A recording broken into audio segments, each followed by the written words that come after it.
Ready, get ready. Happy birthday to you. Happy birthday to you.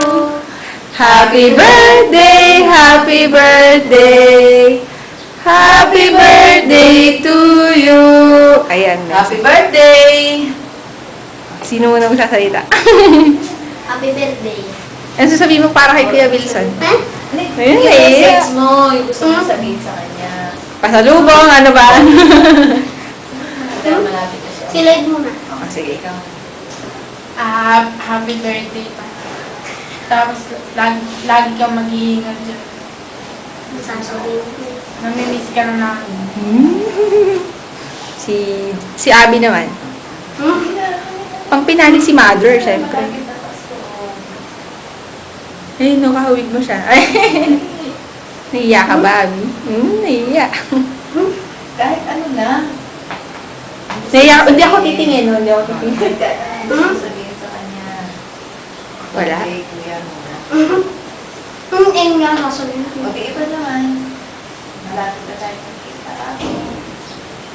Ito na lang. Sige, kayo na lang po. KJ sila. Ilang months na lang, malapit na tayo magkita, anak.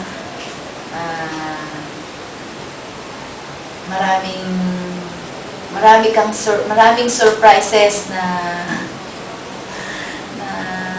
madadatag ng pag-uwi mo dito. Alam mo na siguro yon.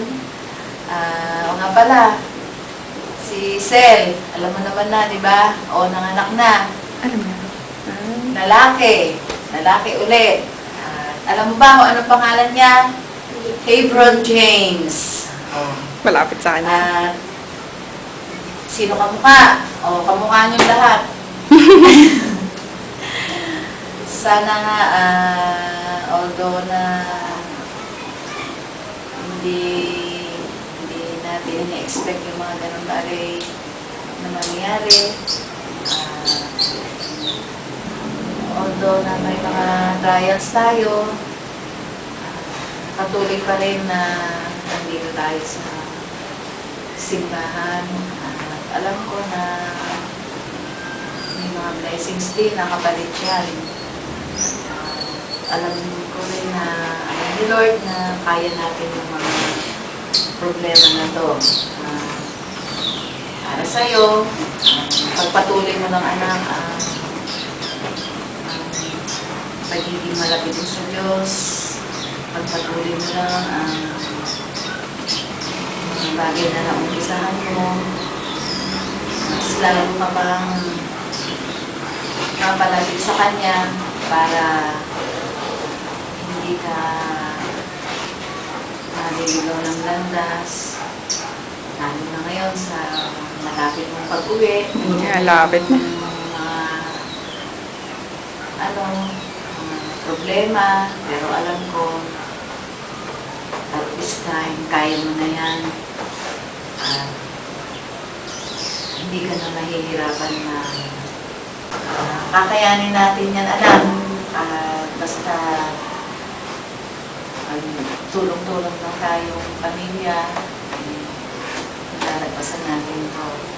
So, at last, sana sa pag-uwi mo, magkaroon ka na ng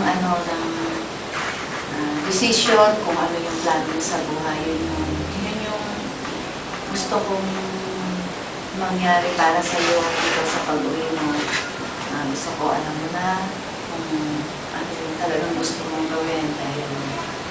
So, this time para sa akin, gusto ko nga makapag-aral ka ulit.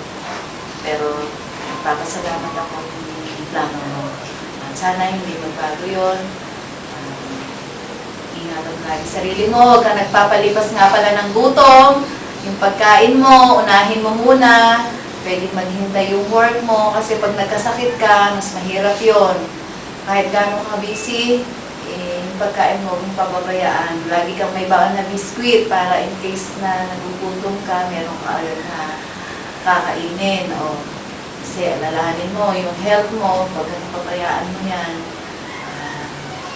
mapapabayaan mo rin yung work mo. Health is a wealth, diba? Siya nga pala, baka sakali magkita pa kayo ni ate mo pag alis niya. Kung pwede ka pa niyang mamit, magkikita pa kayo. Happy birthday, pasensya ka na. Sa financial, medyo na kukulang, nadidelay yung support sa iyo na. Ito, yung yung kay Sister Lina, hindi nga niya naibibigay yung commitment niya.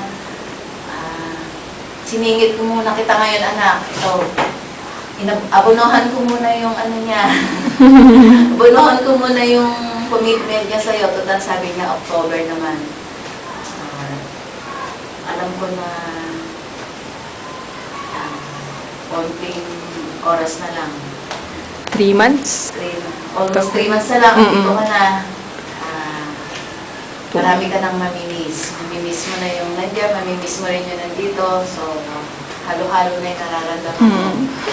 Okay, happy birthday. Ingat ka lagi. God bless you always. And mahal na mahal ka namin. We miss you so much. A power I just can't deny.